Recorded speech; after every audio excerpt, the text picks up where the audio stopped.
என்ன நடந்திருக்குன்னு சொல்லி உங்களுக்கு கொஸ்டின்ஸ் இருக்கும். ஏதாச்சும் கொஸ்டின்ஸ் இருந்துச்சுன்னா கேளுங்க, கன்க்ளூட் பண்ணலாம். யாருக்காச்சும் கொஸ்டின்ஸ் இருக்கா? நான் ஜெனரலா பேசிடுறேன் சரிங்களா? இதுல வந்து யாரையும் வந்து இது பண்ணி பேசல அது பண்ணி பேசல ஓகேங்களா? நமக்கு ஃபர்ஸ்ட் பேசணும் இஷ்யூ செட்டில் ஆகணும் ஒண்ணு ஓகேங்களா? இஷ்யூ செட்டில் ஆகணும். ஒரு ஸ்கேம் நடந்தா தனி நபரா நடக்க முடியாது, அதெல்லாம் நம்ம பார்த்துருக்கோம். அதை நம்ம வந்து இப்போதைக்கு வந்து இது பண்ண வேணாம். நம்ம அன்னைக்கே பேசும்போது ஓகேங்களா? இப்ப வந்து என்னன்னா வந்து கடைசியா பேசி முடிச்சிருக்கோம். கன்க்ளூஷனா வந்து ஒரு 2-3 பாயிண்ட் சொல்லியிருக்காங்க ஓகேங்களா? அதெல்லாம் கேளுங்க. ஏதாச்சும் உங்களுக்கு பர்சனலா டவுட்ஸ் இருந்துச்சுன்னா அந்த ஆர்கனைஸ் பண்ணிருக்காங்க பாத்தீங்களா டீம், அவங்க கிட்ட நம்ம பேசிக்கலாம் ஓகேங்களா? நமக்கு இப்ப தேவை வந்து யூனிட்டி தான் முக்கியம். சோ நம்ம யூனிட்டியா இருந்து இந்த இஷ்யூ எவ்வளவு செட்டில் பண்றதோ அதான் முடியும். சோ நம்ம யூனிட்டியா இருப்போம். இப்ப லேப் ஆபீஸ்ல பேசுறதுக்கு வந்து ஜெசன்ட் வந்து போன் பண்ணி பேசியிருக்காங்க. அவர் மும்பையில் இருக்காரு போல, இவர் போன் பண்ணி பேசினாங்க. அவங்க பசங்க எல்லாமே ரெக்கார்ட் பண்ணிருக்காங்க. ரெக்கார்டு வாட்ஸ்அப் போட்டோம், எல்லாத்துக்கும் நம்ம அனுப்ப சொல்லலாம். அவர் என்ன சொல்லிருக்காருன்னு கேட்டீங்கன்னா, நான் வந்து பேசி பாக்குறேன், ஏதாச்சும் பண்ண முடியுமான்னு கேக்குறேன்னு சொல்லிட்டு அவர் சொல்லியிருக்காரு. அதுல வந்து நமக்கு வந்து 100% வந்து நம்பிக்கை இருக்கா நம்பிக்கை நமக்கு தெரியல ஓகேவா? ஆனா நம்ம ப்ரொசீடிங் என்ன பண்ணணும்னு கேட்டீங்கன்னா, அடுத்து பண்ணக்கூடிய வேலை வந்து 2 வேலை தான். நம்ம கமிஷனரையும் கலெக்டரையும் பார்த்து நம்ம இன்டிமேஷன் பண்ணிட்டோம். அடுத்து வந்து நம்ம எஃப்ஐஆர் ஃபைல் பண்ணோம். எஃப்ஐஆர் ஃபைல் பண்றதுக்கு வந்து ஃபர்ஸ்ட் வந்து ரேஸ்கோ ஸ்டேஷன்லயும் ஆர்எஸ்புரம் ஸ்டேஷன்லயும் இன்னைக்கு நம்ம போய் கம்ப்ளைண்ட் கொடுத்து உடனடியா சிஎஸ்ஆர் வாங்கிடலாம் சரிங்களா? எஃப்ஐஆர் வந்து நாளைக்கு போய்க்கலாம் கேட்டா ஜேசன் வந்து பேசிட்டு சொல்றேன்னு சொல்லியிருக்காரு. அபினவ் கிட்ட பேசிட்டு நமக்கு சொல்றேன்னு சொல்லிருக்காரு. சோ வந்து ஒரு 24 hours அதுக்காக கொடுப்போம். சிஎஸ்ஆர் கொடுத்து நீ உடனே சிஎஸ்ஆர் வாங்கிடலாம். நம்ம போயிட்டு அபினவ் அதே மாதிரி ஜெசன் நமக்கு யார் பரிசுத் நம்ம எழுதி கொடுத்தோம் பாத்தீங்களா 4 பேருக்கு மேல அட்மின். அது போக வந்து இந்த துறை சார்ந்திருக்கக்கூடிய அனைவரையும் விசாரணை செய்யணும், முறைப்படி விசாரணை செஞ்சணும் சொல்லிட்டு நம்ம மென்ஷன் பண்ணி கொடுப்போம் ஓகேங்களா? யார் வேணா இருக்கலாம். சோ எல்லாத்தையும் விசாரணை பண்ணி தப்புன்னு நினைச்சு அவங்க மேல எஃப்ஐஆர் ஃபைல் பண்ண சொல்லுவோம். ஃபர்ஸ்ட் வந்து நம்மளோட இது வந்து பாத்தீங்கன்னா அந்த 4 பேருக்கு மேல எஃப்ஐஆர் போட சொல்றோம். ஏன் எஃப்ஐஆர் போட சொல்றேன்னு சொன்னோம்னா, எஃப்ஐஆர் போட்டா பாஸ்போர்ட் வந்து பிளாக் பண்ணுவாங்க. உங்களுக்கு எஃப்ஐஆர் இருந்துச்சுன்னு கிரிமினல் அஃபென்ஸ் இருந்துச்சுன்னா இது 420 கேஸ்க்குள்ள வரும். எந்த ஒரு அறிவிப்பு இல்லாம க்ளோஸ் பண்ணிட்டு போயிட்டான், ஃப்ராட் பண்ணி தான் போயிருக்கான். சோ 450 அஃபென்ஸ் வரும்போது அவன் மேல வந்து கிரைம் ஆகும். சோ அவன் பாஸ்போர்ட் வந்து பிளாக் பண்ணுவாங்க. அப்படி பிளாக் பண்ணாங்கன்னு வச்சுக்கோங்க, அவன் எங்கேயுமே போக முடியாது. எல்லா அத்தாரிட்டி ஏர்போர்ட் அத்தாரிட்டிக்கும் வந்து அவனோட இது போய் ஓகேங்களா? ஃபர்ஸ்ட் ஒன்னு. ரெண்டாவது என்னன்னு கேட்டீங்கன்னா, நாளைக்கு வந்து 2K ஃபார்ம் சொல்லிட்டு ஒன்னு வந்து ஃபைல் பண்ணும். ஒரு 4 லெட்டர் வந்து லேபர் ஆபீஸ்ல கொடுக்கணும். அதாவது வந்து எங்களுக்கு இந்த பிரச்சனை இருக்குன்னு சொல்லிட்டு இருக்கக்கூடிய எல்லா எம்ப்ளாயும் இங்க கோயம்புத்தூர் 500 பேர் வேலை செய்யணும், 500 பேர் கம்ப்ளைண்ட் கையெழுத்து போட்டு கொடுக்கணும்.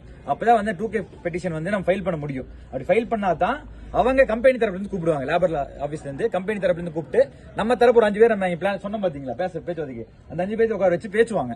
பேசும்போது என்னங்க நீங்க சொல்றீங்க, இவ்வளவு பிரச்சனை இருக்குது, செட்டில்மெண்ட்டுக்கு வரீங்களா என்ன பண்ணலாம்னு சொல்லி அவங்க கிட்ட உட்காந்து பேசும்போது நமக்கு ஒரு தீர்வு வரும். இப்படி பண்ணாலும் தீர்வு கிடைக்கும். வேற எதுவுமே நமக்கு தீர்வு கிடையாது. ஃபர்ஸ்ட் எஃப்ஐஆர் ஃபைல் பண்ணோம் மேல, அப்புறம் 2K பெட்டிஷன் ஃபைல் பண்ணும். அதுக்கப்புறம் அவனை பேச்சுவார்த்தைக்கு வர சொல்லி அவன் பேச்சுவார்த்தை வந்து நான் செட்டில்மெண்ட் பண்ணிடுறேன் அப்படின்னு சொல்லும்போது நம்மளோட டிமாண்ட்ஸ் வைக்கணும். இப்ப நாளைக்கு நம்ம 2K ஃபார்ம் கொடுக்கும் பாத்தீங்களா, அது வந்து ஒரு 3 பேஜ் ஃப்ரெண்ட்ல விட்டுருந்தாங்க பாத்தீங்களா? அந்த 3 பேஜ் வந்து நம்ம டிமாண்ட் என்னன்னு சொல்லிட்டு நம்ம எழுதி கொடுப்போம்.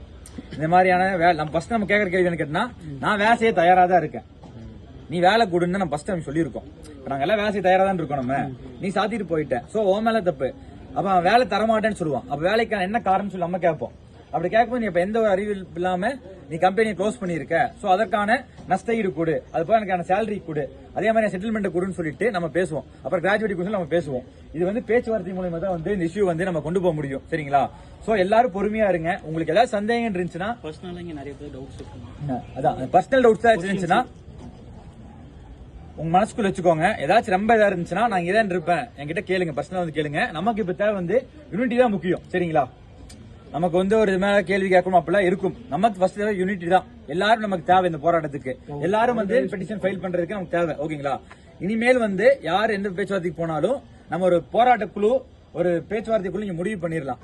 அந்த அவங்க நாலேஜோட எல்லாரும் போட்டும்.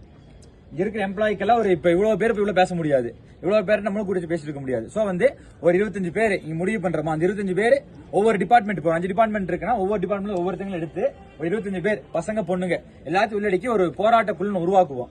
அந்த போராட்ட குழு அதுல உங்க மேனேஜர் இன்க்ளூட் பண்ணிக்கலாம், உங்க டிஎல் இன்க்ளூட் பண்ணிக்கலாம், எம்ப்ளாய் இன்க்ளூட் பண்ணிக்கலாம், எல்லாத்தையும் இன்க்ளூட் பண்ணி ஒரு ஸ்ட்ரக்சர்ல ஒரு டீம் வச்சுக்கலாம். அந்த 25 பேர் நீங்க முடிவு பண்றதுதான். எனக்கு பிடிச்சவங்க நான் சொல்றது இல்ல, அவங்களுக்கு பிடிச்சவங்க இல்ல, நீங்க முடிவு பண்ற 25 பேரை வச்சு அடுத்த கட்டமா நம்ம ப்ரொசீஜர் கொண்டு போகலாம். பல சந்தேகங்கள் எல்லாத்துக்குமே இருக்கும், பல கேள்விகள் இருக்கும். இது எல்லாத்தையும் வந்து நம்ம கொஞ்சம் கொஞ்சமா தான் தீர்க்க முடியும். இப்ப நமக்கு தேவை வந்து ஒற்றுமை மட்டும்தான். சோ அதுக்கு என்ன வழியோ அதை தான் நம்ம பண்ணணும். இது எல்லாமே வந்து ஜெனரலா நம்ம பண்ணக்கூடிய விஷயம். இதெல்லாம் ஃபர்ஸ்ட் பண்ணா மட்டும்தான் நம்மளோட ப்ரொசீடிங்க ஆரம்பிக்க முடியும். நம்ம கமிஷனர் கொடுத்தது, கலெக்டர் கொடுத்தது வந்து நம்ம அஜிடேஷன், நான் வந்து பாதிக்கப்பட்டிருக்கேன்னு சொல்லிட்டு அவன் ஒரு இது பண்ணியிருக்கோம். இதை லீகலா ப்ரொசீட் பண்ணும்ல, இப்போ ஒரு ஆக்சிடென்ட் ஆயிடுச்சுன்னா ஹாஸ்பிட்டல் போய் கட்டெல்லாம் போட்டுருவோம். அடுத்து என்ன லீகல் ப்ரொசீடிங் பண்ணுவோம், ஸ்டேஷன் போவோம், கம்ப்ளைண்ட் கொடுப்போம், அதுமாதிரி இன்சூரன்ஸ் இல்லாட்டி நம்மள கேஸ் ஃபைல் பண்ணுவோம். சோ இந்த ப்ரொசீடிங் வந்து நம்ம பண்ணவே இல்லை. இனிமேல் தான் பண்ணணும். இப்ப போய் நம்ம இன்னைக்கு நைட்டுக்குள்ள 2 ஸ்டேஷன் வேலையை முடிச்சிடலாம். முடிச்சிட்டு சிஎஸ்ஆர் வாங்கிட்டு நாளைக்கு வந்து 2K பெட்டிஷன் ரெடி பண்றதுக்கான வேலையை பார்த்துட்டு அதுக்கப்புறம் பார்ப்போம். ஜெசன் வந்து பேசி சொல்றேன்னு சொல்லியிருக்காரு. அவர் என்ன சொல்றாரு அவரையும் பார்ப்போம். சரிங்களா? மத்தபடி உங்க இப்ப அட்மின் வந்திருக்காரு, கௌதம் வந்திருக்காங்க. அந்த 2 ஆபீஸ் இருக்கும் பாத்தீங்களா, அது 2 ஆபீஸ் வந்து நம்ம சீஸ் பண்ண சொல்லியிருக்கோம். அது பிளாக் பண்ணி வைக்கணும். எங்களோட ஒரிஜினல் டாக்குமெண்ட் அதுல அங்கேதான் இருக்குது. எங்களோட சிஸ்டம்ஸ் எல்லாமே எங்க ஆக்சஸ்ல இருக்குது. சோ எங்க பிரச்சனை முடியிற வரைக்கும் அவன் யாரும் வந்து இது பண்ணக்கூடாது அப்படின்னு சொல்லி நம்ம பேசலாம் இன்ஸ்பெக்டர் கிட்ட. சோ இதை மட்டும் மூவ் பண்ணுவோம். ஓகே பிரதர், ஏதாச்சும் இதுல சந்தேகம் இருந்தா கேட்கலாம், ஒன்னும் பிரச்சனை இல்லை.